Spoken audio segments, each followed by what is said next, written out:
White doctor ignored black nurse's advice, but then she saved his career. The hospital ward buzzed with a familiar rhythm of beeping monitors, rolling carts, and hushed conversations between staff. Patients rested behind curtains, some calling out for help, others sighing with relief as painkillers settled into their system. In the middle of it all, she moved with quiet authority. The black nurse had worked on this ward for years, her presence a constant source of reassurance. Patients smiled when they saw her approach, trusting the calm in her voice and the steadiness of her hands. Families leaned on her explanations when the jargon of medicine became too dense to understand. Even the most nervous patients found themselves soothed when she adjusted their pillows or spoke gently by their bedside. Her colleagues respected her too. They knew she noticed things others missed: subtle shifts in breathing, small changes in skin tone, faint tremors that hinted at deeper problems. She carried the weight of experience in every step, the kind that could not be learned from textbooks alone, but was forged through long nights and countless emergencies. For her, the ward was more than a workplace. It was a place where lives were balanced delicately between fear and recovery, and she was often the unseen bridge keeping them steady. The new doctor arrived on his first shift with a very different energy, a white man in a crisp coat, his name stitched neatly above the pocket. He walked with the swagger of someone who believed the title alone demanded respect. He barely glanced at the staff around him, offering curt nods before striding down the hall as if the building had been waiting for him. Nurses introduced themselves politely, but he waved them off, already flipping through patient charts as though no one else had anything meaningful to add. When the seasoned nurse extended her hand and offered a warm introduction, his eyes flicked briefly to her badge, then back to the chart in his hand.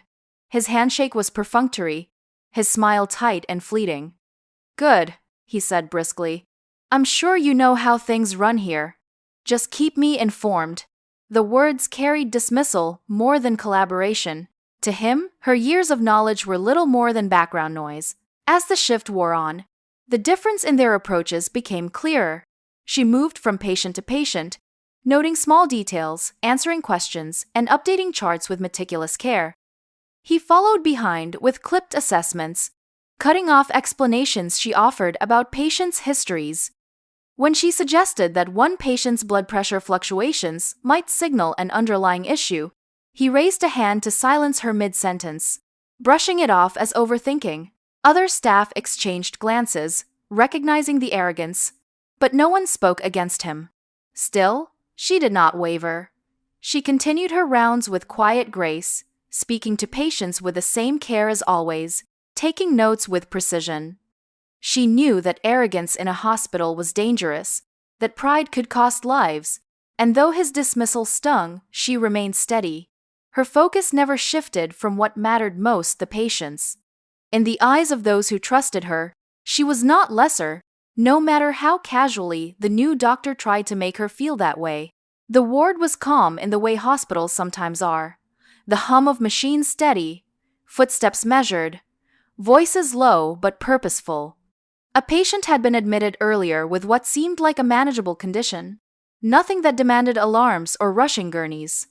The charts looked ordinary enough, the vitals not immediately alarming. Yet as the black nurse moved through her checks, she noticed the small details that often slipped past less experienced eyes. The patient's breathing carried a faint irregularity, shallow at moments, labored at others. His skin tone had shifted slightly, a subtle grayness that spoke of oxygen levels dropping. She watched carefully, reading the signs that her years in the ward had trained her to catch before they escalated. She approached the new doctor, standing with his pristine white coat and confident posture at the foot of the patient's bed. Her voice was calm, steady, professional. She explained the changes she observed, pointing out the weakening pulse and the slight tremor in the patient's hand. She suggested they run a more thorough test, perhaps prepare for intervention before the situation worsened. Her words were clear, focused not on undermining, but on protecting the patient. The doctor barely looked up from the chart in his hand. His lips curled into a thin smile, more mocking than kind, and he let out a short laugh that caught the attention of the surrounding staff. "It's just nerves," he said loudly. as though announcing his authority to the entire ward. If we ran every test nurses worried about, we'd never stop wasting time. His tone dripped with arrogance, his words crafted not to engage with her judgment, but to dismiss it entirely. Some of the younger nurses shifted uncomfortably, their eyes darting between the two. They knew her reputation, knew her instincts had saved patients more times than anyone could count. Yet the doctor's voice carried the weight of his title, and no one dared to contradict him. The patient lay quietly in the bed, unaware of the storm brewing, just beyond the edge of his consciousness. The nurse did not falter. Though the dismissal stung, she did not raise her voice or let frustration crack her composure. She repeated her concerns with calm precision, her eyes locked on the doctor's, her tone unwavering. But again, he cut her off with a scoff, this time turning to the staff around him, as though inviting them to laugh with him.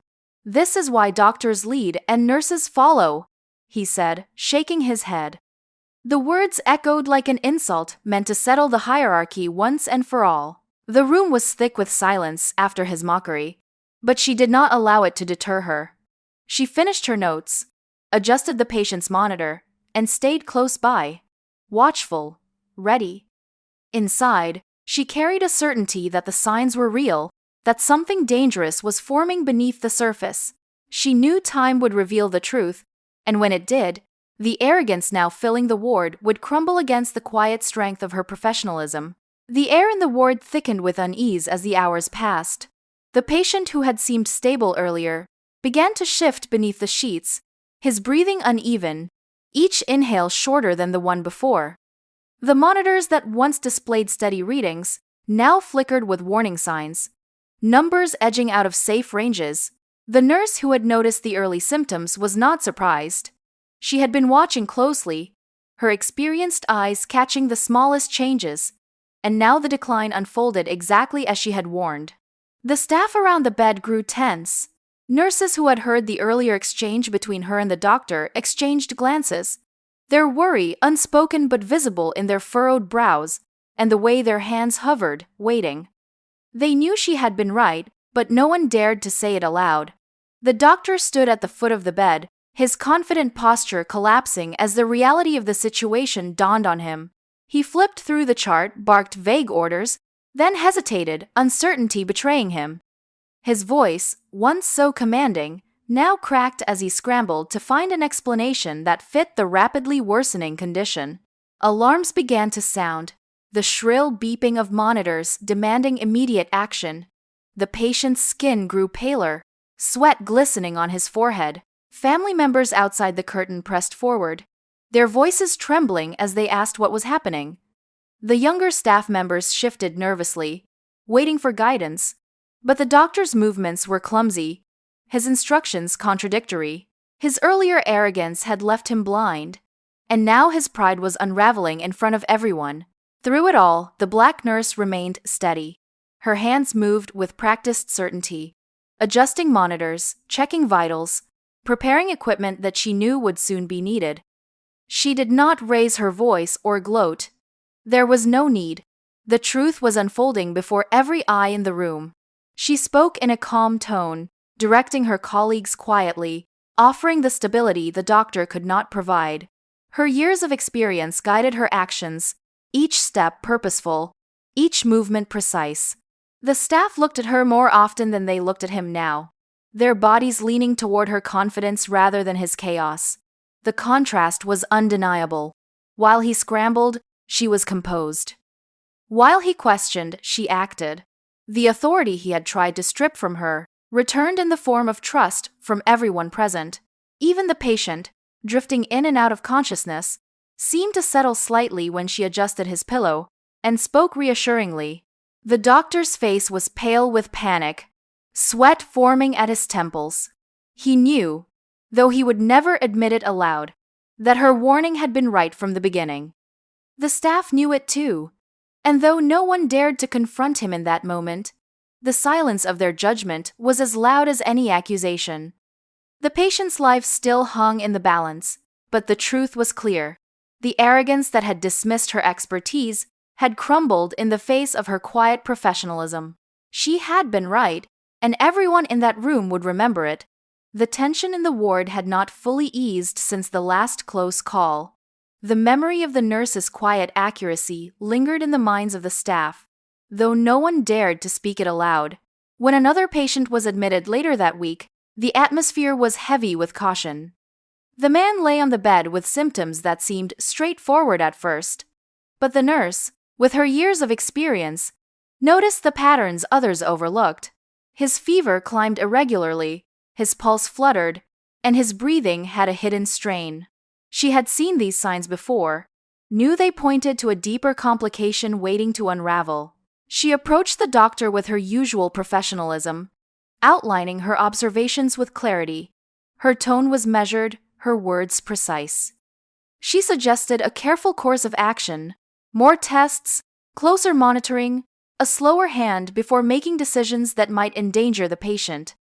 Around them, the staff leaned in, aware of the weight behind her advice.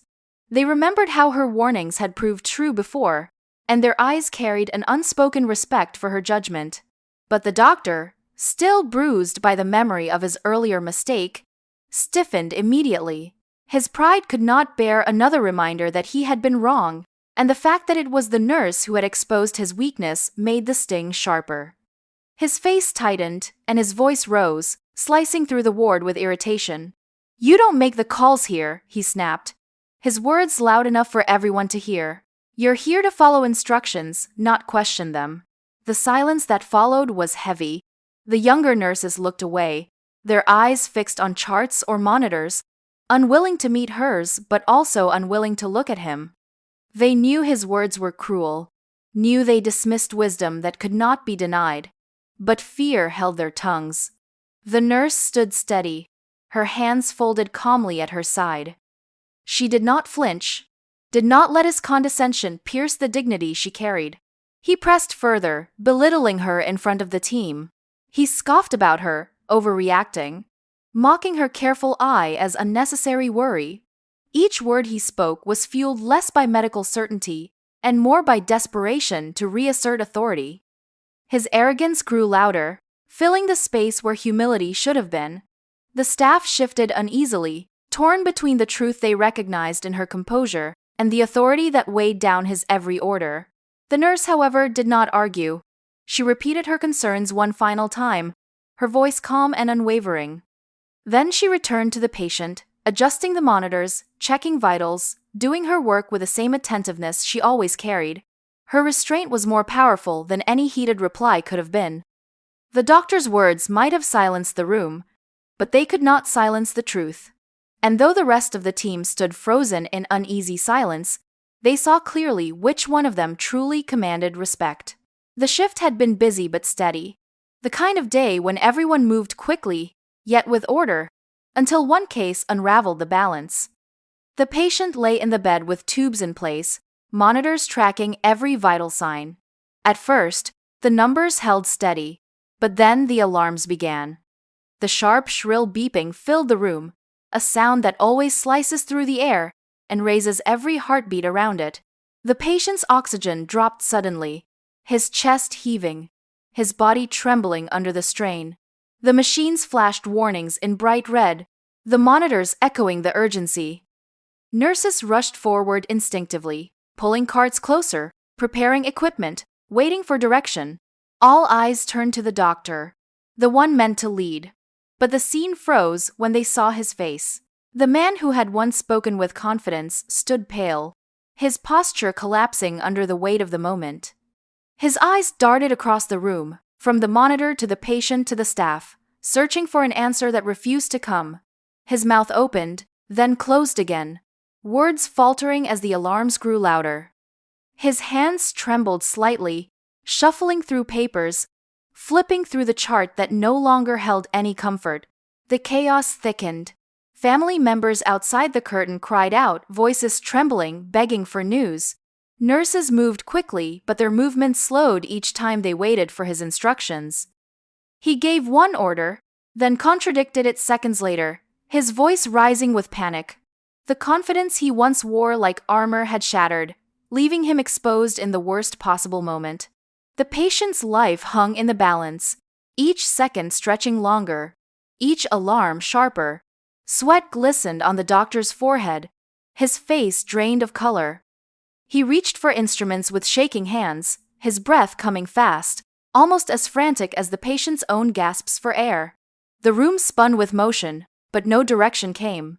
The staff's eyes flicked between one another, unspoken worry spreading like wildfire. The nurse who had been ignored before kept moving steadily, her expression focused, her steps deliberate. She did not look to the doctor for reassurance. She watched the patient, noting every subtle shift, every faltering sign.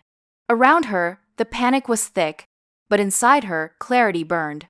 While the doctor's authority crumbled, she continued her work quietly, adjusting machines, preparing medications, keeping the room from tipping fully into chaos.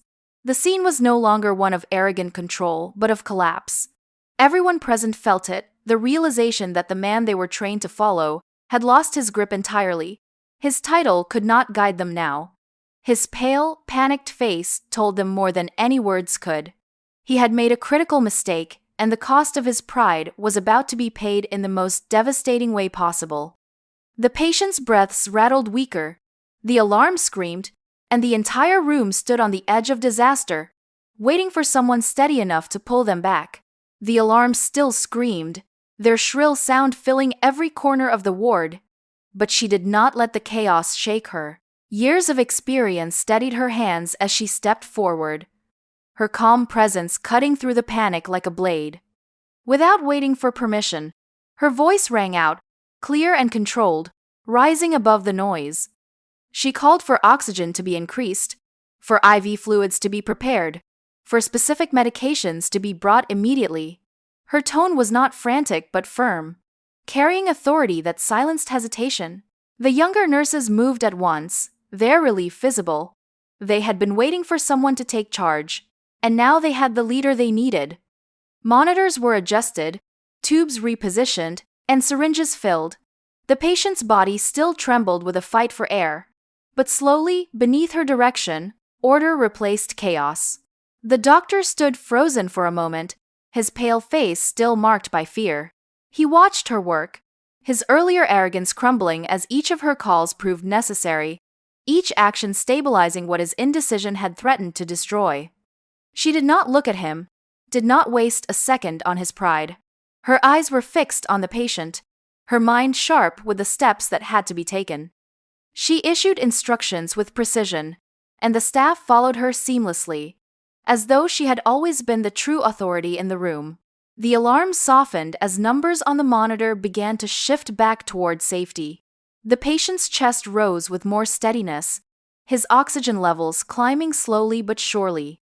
The color returned faintly to his skin, the tremors easing.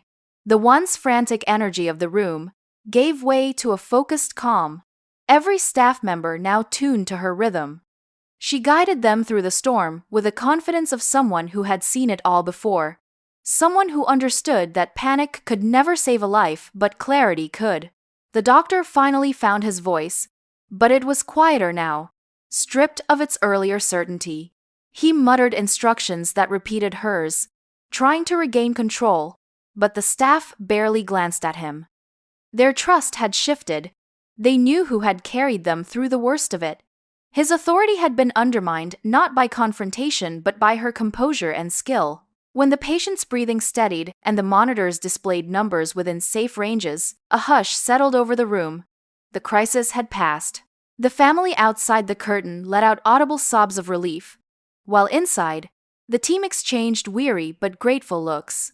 She adjusted the patient's blanket, smoothed the wires, and noted the stabilization in her chart as though it were simply another task in a long career. There was no triumph in her face, only the calm satisfaction of a professional who had done what needed to be done. The doctor, however, could not hide the flush of humiliation beneath his pale skin. He knew what everyone else in the room knew, that she had saved not only the patient, but his career. Without her intervention, the mistake would have ended in tragedy, and his name would have been tied to it forever. Now he stood silent, his pride broken, forced to acknowledge a truth he had tried so hard to ignore. She was the strength of the ward, the voice of reason, the one whose skill outshone his arrogance. And nothing he said could erase that reality. The ward was quieter in the days after the crisis, but the memory of it lingered in every hallway. Staff spoke of it in hushed tones, replaying the moment when alarms screamed, the patient's life slipped toward the edge, and the doctor's confidence dissolved under the weight of panic. They remembered, too, how the nurse had stepped forward, her calm voice cutting through the chaos, her steady orders pulling everyone back from the brink. The patient survived, but so did the doctor's career, and that truth weighed heavily on him. For days he avoided eye contact with her, retreating into charts and paperwork, his words clipped and his tone subdued. The arrogance that once filled every corner of the ward had deflated, leaving him quieter, more hesitant. Finally, at the end of a long shift, he called the team together. The nurses gathered, their arms folded, waiting. Some expected excuses, others prepared for more deflection. But when he spoke, his voice carried none of the arrogance they had come to expect. It was heavy with something else: acknowledgement. He admitted what no one thought he ever would. He said the nurse had seen the truth before he had, that in his pride, he had dismissed her warnings, and that mistake nearly cost a life. He said it was her intervention, her clarity under pressure, that saved not only the patient but him as well. He paused, his eyes resting on her, and for the first time his expression carried respect. Without her, he confessed, his career would have ended in disgrace. His words were not loud, not filled with dramatic gestures, but their honesty spread through the room like a quiet shock. The team exchanged glances, some with surprise, others with relief. The nurse herself remained composed, her face calm as ever, but those who knew her well could see the weight of the moment. It was not triumph she carried, but the satisfaction of truth finally spoken aloud. She had never needed recognition to do her work, yet the acknowledgement was more than symbolic. It restored balance to a place where arrogance had once overshadowed respect. Word of his admission spread quickly, carried from one ward to another in whispers. Staff who had not been present soon heard the story. The doctor who mocked a nurse, nearly lost a patient, and then confessed she had saved his career. The tale became a kind of legend inside the hospital, retold not with malice but with awe. It was proof of what many already knew, but rarely saw validated so publicly, that dignity and expertise always outshine arrogance, that true leadership can come from any level, and that listening is sometimes the most powerful act a professional can take. In time, the doctor's tone softened, his arrogance replaced with humility. He began to consult her openly, to ask questions where once he had only issued orders. And though she carried herself as she always had, steady and composed, the entire hospital saw her differently. She was not just the nurse who had saved a patient. She was the one who had saved a man from himself, turning what could have been the end of a career into a lesson etched into memory. The redemption belonged not only to him but to the entire ward. Proof that respect was not optional, it was essential.